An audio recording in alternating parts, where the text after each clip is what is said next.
Once upon a time, a handsome young couple resided just outside of New York City. The man, a wealthy sea merchant, and his new bride, a renowned socialite, built a magnificent mansion on the cliffs overlooking the ocean.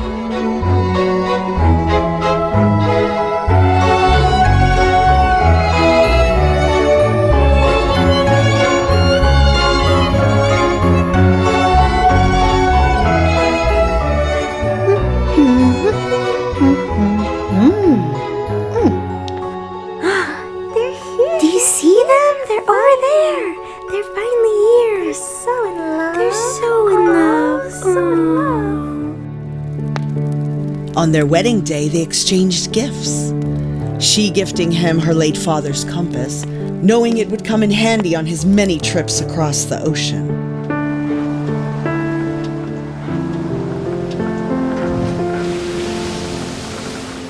And he gifted her a very special music box.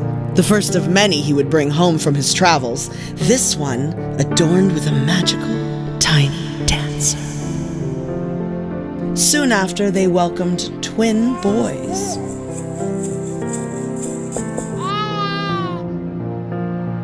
As the boys grew older, Mr. Burke found himself missing his family more than ever. To bridge the distance between his absence, he commissioned a magnificent conservatory built just beyond the garden wall. They all found solace in the space where they would spend most of their days. Although, when Mrs. Burke tried to teach her boys how to play the piano, they were much more interested in mischievous forms of play. Ow! On top of her piano sat one of her favorite music boxes. Mr. Burke had joked how it had magically presented itself to him. Inside the ornate box was a golden key with the inscription, "The key to happiness." They were all truly happy, beyond belief. Tragically, just before their 8th birthdays, both boys succumbed to tuberculosis. They laid their tiny bodies to rest by the reflection pool.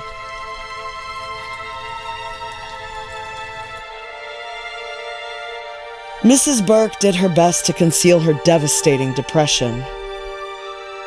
The Civil War had begun and offered Mr. Burke the perfect escape to hide his grief. Yet, life persisted, and soon after his return, they were blessed with another child, a daughter they named Evangeline Marie Burke. She became their sole breath of joy, a girl of exquisite beauty, as attested by all who beheld her.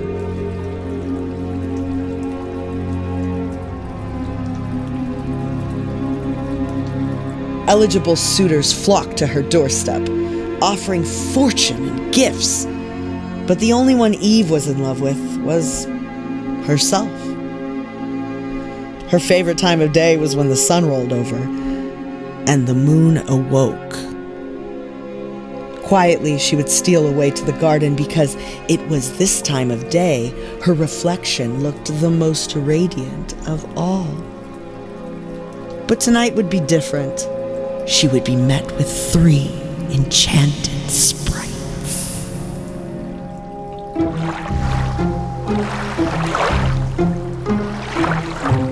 You're so pretty. You're so pretty, isn't she? So pretty. Not for long. You're going to get old. Yeah, you're gonna get old. Don't you want to be like us, young and beautiful? All you have to do is say yes. Forever?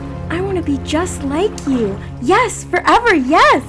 All right, you summoned her. With her consent, the spell was cast. Eve would be forever beautiful. The transformation was amazing, but the splendor was fleeting.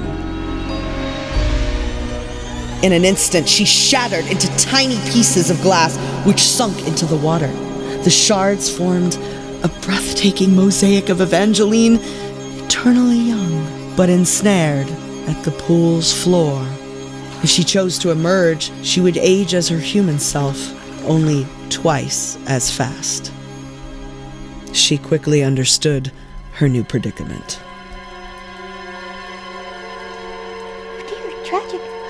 He's coming. Please help me. Eve?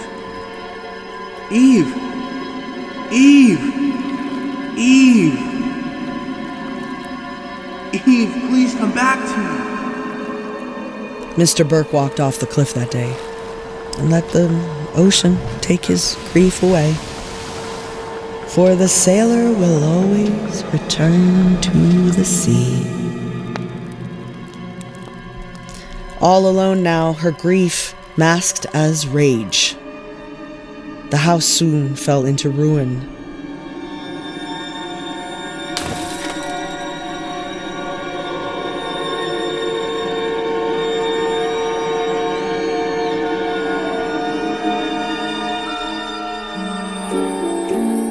Decades later, it was as if hope arrived in the form of someone new.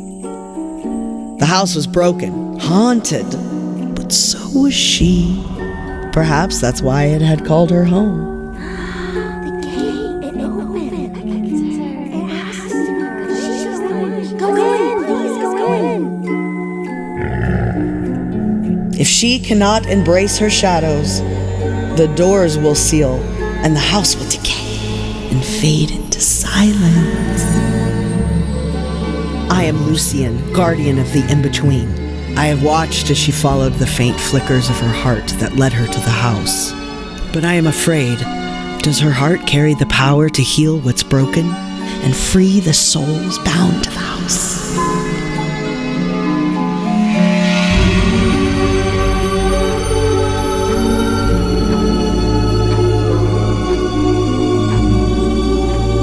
Within alchemy lie the secrets, revealed only to those who dare to seek.